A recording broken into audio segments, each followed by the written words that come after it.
The Sykes hydrometer. Named after Bartholomew Sykes, this hydrometer was the standard instrument used in the United Kingdom to measure the alcoholic strength of spirits from 1816 right up to 1980. The instrument was floated in a cylinder of the spirit and appropriate weights were attached. The book of tables you can see could then be used to calculate the proof from the number on the scale and the temperature of the spirit.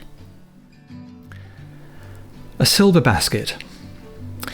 A tradition in Bishop's Castle during the Victorian period was to present a silver basket to the mayor of the corporation if he was in office when his wife gave birth.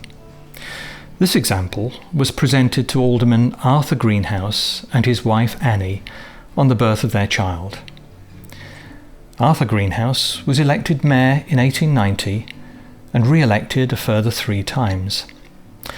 And this basket was kindly donated to the museum recently by the Greenhouse family, which has strong ties to the town. The Lyddham thimble. This silver thimble from the 17th century was found by a detectorist in fields in Lyddham, a village close to Bishop's Castle. Thimbles like this were used widely in the 17th century by European nobility and gentry, but once they showed signs of wear, they were often melted down. During the English Civil War, they were sometimes donated by women on the parliamentary side to be melted down to support their cause, so examples are now rare. The rotten tree jug. Until the Reform Act of 1832, Bishop's Castle was notorious as a rotten borough, represented in Parliament by wealthy landowners who bought votes with cash, food or ale. Rotten tree jugs like this were made to support the cause of political reform. You can perhaps see a group of boys and men on the jug. 2 of them hold axes inscribed Chop and Reform, and they're about to attack a tree entitled The Old Rotten Tree. The Sykes coming-of-age beaker. Herbert Sykes, buried in 1952 in St John the Baptist churchyard in Bishop's Castle, was well known for his philanthropy in the district. To celebrate the coming of age of his son Arthur in 1927, Herbert had beautiful lustreware beakers made, which he gave to local elementary school children. The beakers were produced by A.J. Wilkinson Limited of Royal Staffordshire Pottery. Fortunately, one of the children saved their beaker in an immaculate condition and donated it to our museum. This carved Maori waharara honours a Maori family's ancestor born in Bishop's Castle. In 1813, Mary Morgan married a French prisoner, Louis Hete, paroled here during the Napoleonic Wars. When a treaty allowed him to leave for France, the pregnant Mary stayed behind. Born in 1815, son Louis inherited his father's wanderlust, settled in New Zealand in 1842 and married a Maori princess.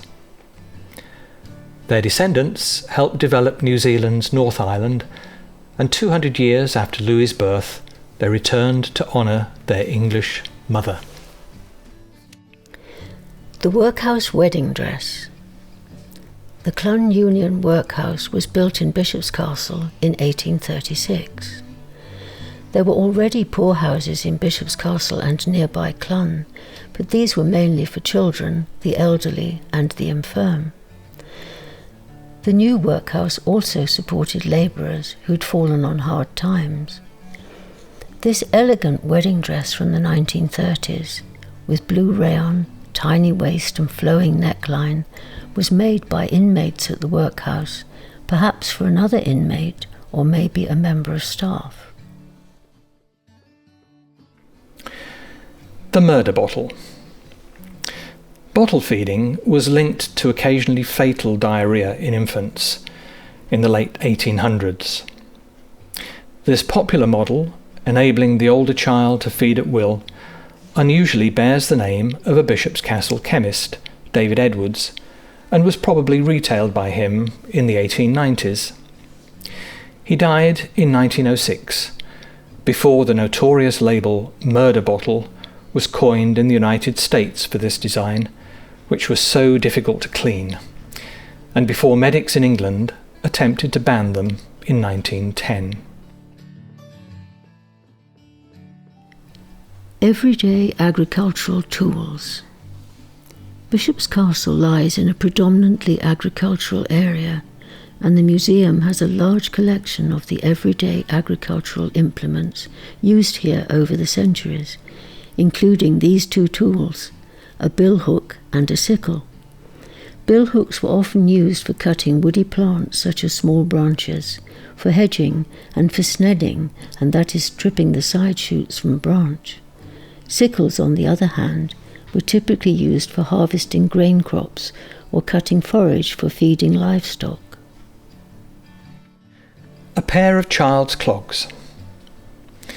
For many generations, this self-sufficient town boasted a choice of boot and shoemakers. Clogs would have been a practical and cheap option. Travelling woodsmen coppiced alder along nearby rivers, making spindles and stretchers for chairs, as well as clog soles. These were piled in great skep-shaped stacks for drying. The leather would have been produced locally too. Children's clogs are rare survivors. They'd have been passed down and worn out unless they were kept as a loving memento. The Rocking Man toy. Balancing toys like this date back to ancient China and India, but became popular in Britain in the 19th century. We think our example, carved out of softwood, may have been made by a French prisoner paroled here during the Napoleonic Wars. It has a particular shape traditionally called a skyhook. Originally, the Rocking Man probably had articulated arms, adding extra drama to his movement. With an excited young audience, it's not hard to imagine how he lost them. The Clive Rejoicing Plate. The Earls of Powys and the Clive family were prominent figures politically in Shropshire and were lords of the manor in Bishop's Castle from the 19th century. When Viscount Clive, eldest son of the Earl of Powys, came of age in November 1839, a week of rejoicing was declared. This plate, showing Powys Castle, was produced by Bishop's Castle and Clun district to record the event. Festivities included dinners, balls, and even a hot air balloon ascent from the front of the now Castle Hotel. Letters from America.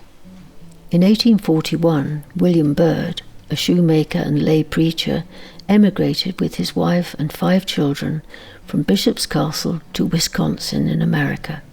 An early pioneer there, for 30 years he wrote back to his sister Eleanor about farming, the coming of the railroads, the Civil War, he abhorred slavery, and working at a new hospital for the insane. In the final letter, in 1873, on the hospital notepaper, his son Herbert, a doctor, explains William's failing eyesight would prevent him writing further. Bowling club members. Bishop's Castle's Crown Bowling Green was created around 1700 on the site of the old keep in the castle ruins. We don't know exactly when the bowling club was formed, but probably the late 1700s. For most of its history, the members were professionals, often members of the corporation, and as you can see from this photograph from 1875, were exclusively male. The club continues to thrive today with a delightful 18th century pavilion and with both male and female members.